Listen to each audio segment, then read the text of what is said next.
You've told us that you lent Ms. Johnson a car to drive when she needed one, and a deer struck the car while she was driving it, causing significant damage. And she was initially going to repair it, but didn't. And when you finally retrieved the car, it was in way worse shape than it had been. And because you were letting Ms. Johnson borrow the car out of the goodness of your heart, you'd like her to repay the cost of repairs. Because the cost of repairs exceeds $5,000, you would like our court maximum today. Yes, ma'am.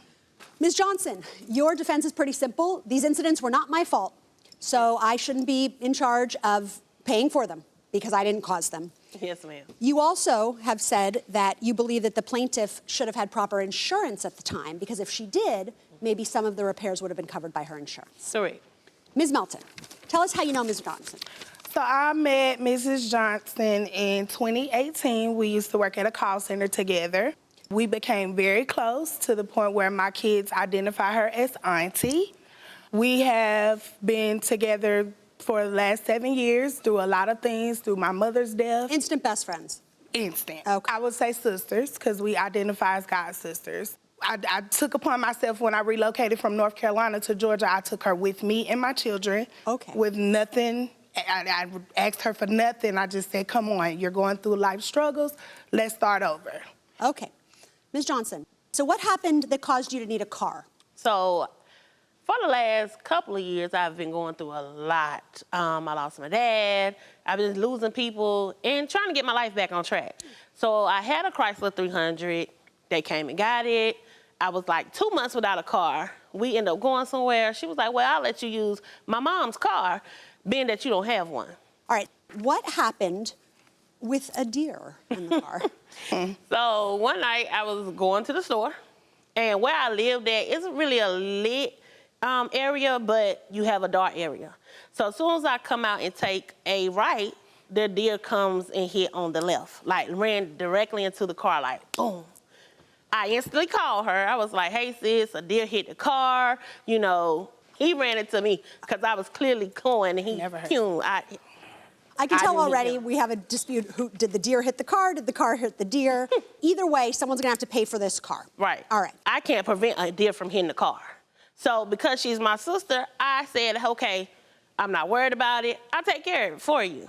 And I know how special the car is to her. Because, okay. Yeah. Yeah, so let's pause there because Okay. this is more than just a car. Yeah. Right? That's more than my just a mother car. passed away from stage 4 lung cancer in 2021. And that is one of the only things that I have.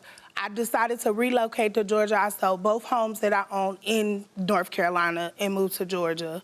The car was paid off at the end of my mother's death. In Georgia, you do not have to have full coverage on a vehicle if the car is not under any lien holders or anything like that. Okay, got it. So we'll get to the insurance towards the end, but this was more than just a car. This was a piece of your mom. It's my mom. That's all I have. Yeah, and Ms. Johnson, you recognize that. Yes. You didn't treat that like, you knew, and you were very respectful about that in your answer. You were originally offering to pay for the damages. Correct. Okay, what happened to that? So I went to my mechanic, and this is a crazy story. I went to one mechanic. He said it'd be $3,500 for us to fix everything. I was like, oh, you too high. So then I went to another mechanic. He said, well, if I get the parts, you know, just pay me for that. Gets to the mechanic, the parts are gold. The car is black.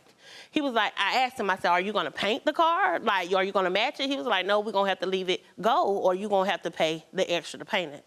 I informed her of, hey, he got the parts, but they're gold. I don't want the car to be two-tone because it wasn't two-tone when you gave it. Yeah, that'd be really weird. So time went by. We had a little talk about it, and then I received a text message saying, hey, I want my car back by January the 1st. Okay. And Ms. Melton, were you expecting that she was going to pay to have it repaired? Correct, yes, ma'am. And just to make that clear, this was just the deer damage. This was just the first set. Yeah, we're going to go one at a time. But just from the damage from the deer, it was still drivable. And so you were still discussing how she was going to take care of the damage. Yes, ma'am. And then something else happened. Yes, ma'am. Let's take a look at some of the car pictures. Yeah. All right, so this is kind of the damage from the deer? Yes. Okay. And so this is the inside of the car after it was... That is from the theft, yes, ma'am. The side windows busted out. Right, because the window was broken. And then that's just showing the glass all in, and the windows were tinted, so of course that got broken as well.